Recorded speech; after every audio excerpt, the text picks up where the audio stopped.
இந்த மேக்னெட்டோட ஹைட்டை லைட்டாக கொஞ்சம் இன்க்ரீஸ் பண்ணணும். இதுக்கு எவ்வளோ ஹைட் டிஃப்ரென்ஸ் இருக்குன்னு.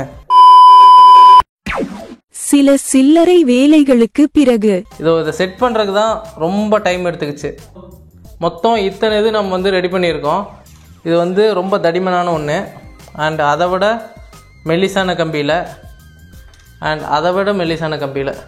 இது இருக்கிற பிரச்சனை என்னென்னு கேட்டிங்கன்னா, நம்ம கொடுக்குறது வந்து கொஞ்சம் ஹை வோல்டேஜ். இது வந்து கொடுக்குறதுக்கு வெறும் 1.3 வோல்டேஜே போதுமானது. இது ரொம்ப ஹை வோல்டேஜாக கொடுத்துருக்கோம். அது எதுக்குன்னு கேட்டிங்கன்னா, இந்த மொத்தமான கம்பியை சீக்கிரமாக மேக்னடைஸ் பண்ணிடும் அப்படின்றதுக்காக. ஆனால் இதை மேக்னடைஸ் பண்ணுறதுக்கு இந்த 5.3 இது பத்தலை.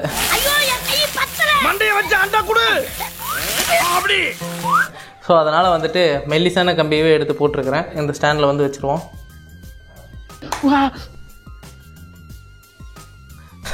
தெரியுதுங்களா?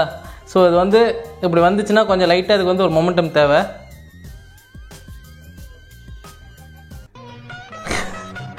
அவ்வளோதான் கைஸ். ஓகே, இப்போ இது ரன் ஆக ஆரம்பிச்சிருச்சு.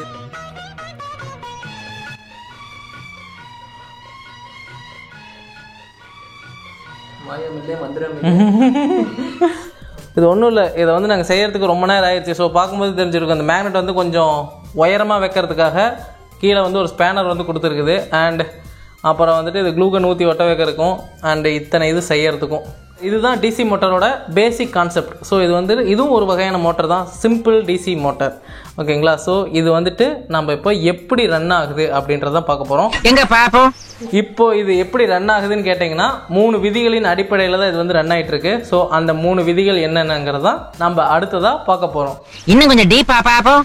ஹாஸ்டேட்ஸ் கிறிஸ்டியன் ஹான்ஸ் அப்படின்றவர் கண்டுபிடிச்சது. அதாவது ஒரு கம்பியின் வழியே மின்சாரம் பாயும் பொழுது அந்த கம்பியை சுற்றி காந்தப்புலம் உருவாகும் அப்படின்றது தான் அவர் கண்டுபிடிச்சாரு.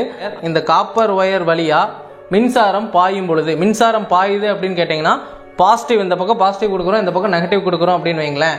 இந்த பாசிட்டிவ் சைடில் இருந்து இந்த நெகட்டிவ் சைடு போகிறது தான் மின்சாரம் பாயறதுன்னு அர்த்தம். பேசிக்ஸ்லேருந்து இதுக்கு அடுத்ததாக கண்டுபிடிச்சவர் தான் மைக்கேல் ஃபாரடே. ஃபாரடேஸ்ல என்ன சொல்லுதுன்னு பார்த்தீங்கன்னா, மாறிக்கிட்டே இருக்கக்கூடிய காந்தப்புலம், அதாவது ஒரு பக்கம் நார்த்துன்னு இருக்குது, ஒரு பக்கம் வந்து சவுத்துன்னு இருக்குது, இப்படி மாறிக்கிட்டே இருக்கக்கூடியதை வச்சு சொல்லக்கூடிய இதை வந்து மின்னோட்டத்தை வந்து உருவாக்க முடியும் அப்படின்றதான் கண்டுபிடிச்சாரு.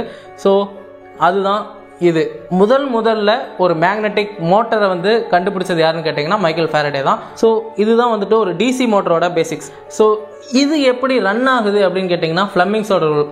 இது வந்து எந்த டைரக்ஷனில் வந்து சுத்த வேணும் அப்படின்றத கண்டுபிடிக்கிறதுக்கு தான் ஃப்ளெமிங்ஸோட ரூல்ஸ் வந்து யூஸ் ஆகுது. நான் விரல ஆட்டுறவன்லடா, விரல விட்டு ஆட்டுறவன். அது எப்படின்னு கேட்டிங்கன்னா, இந்த ஒரு மோட்டார் வந்துட்டு கிளாக் வைஸில் சுற்றணுமா ஆன்டி கிளாக் வைஸில் சுற்றணுமா அப்படின்னு பார்க்கறதுக்கு வந்துட்டு ஃப்ளெமிங்ஸோட லெஃப்ட் ஹேண்ட் ரூல் வந்து யூஸ் ஆகுது. ஏன்னா உங்களோட லெஃப்ட் ஹேண்டில் வந்துட்டு இப்படி வச்சுக்கோங்க, எல்லாமே வந்துட்டு 90 டிகிரி ஆங்கிளில் வந்து இருக்கணும். உங்களோட ஆள்காட்டி விரல் வந்துட்டு மேக்னெட்டிக் ஃபீல்டோட டைரக்ஷன் வந்து குறிக்கும். உங்களோட மிடில் ஃபிங்கர் வந்துட்டு கரண்ட் ஃப்ளோவோட டைரக்ஷன் வந்து குறிக்கும். அண்ட் உங்களோட தம் ஃபிங்கர் பெருவிரல் வந்துட்டு அந்த மோட்டார் சுற்றக்கூடிய டைரக்ஷனை வந்து குறிக்கும். ஸோ இதுதான் வந்துட்டு ஃப்ளெமிங்ஸோட left hand rule. That means finger inside a body shaking. சிம்பிளாக சொல்லணும்னா ஹான்ஸ், ஃபாரடே, ஃப்ளெமிங் இந்த 3 சயின்டிஸ்டோட விதிகளையும் ஒன்று சேர வைக்கிற இடம் டிசி மோட்டார். ஓகே கைஸ், அவ்வளோதான் இந்த வீடியோ. இவ்வளோ தூரம் நீங்கள் இந்த வீடியோ பார்த்துட்டு இருக்கிறீங்கன்னா கண்டிப்பாக இந்த வீடியோ பிடிச்சி தான் பார்த்துட்டு இருப்பீங்க. ஸோ அதனால் இந்த வீடியோவை லைக் பண்ணிக்கோங்க அண்ட் சப்ஸ்கிரைப் பண்ணிக்கோங்க. ஏதோ டவுட் இருந்தால் கமெண்ட் பண்ணுங்கள். ஓகே கைஸ், நெக்ஸ்ட் வீடியோவில் உங்களை பார்க்குறேன். Tata, bye bye, see you.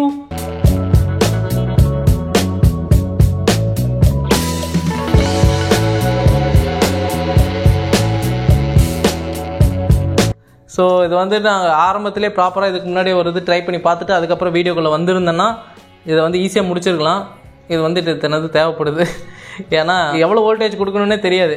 போயிட்டு வாங்க, டாடா.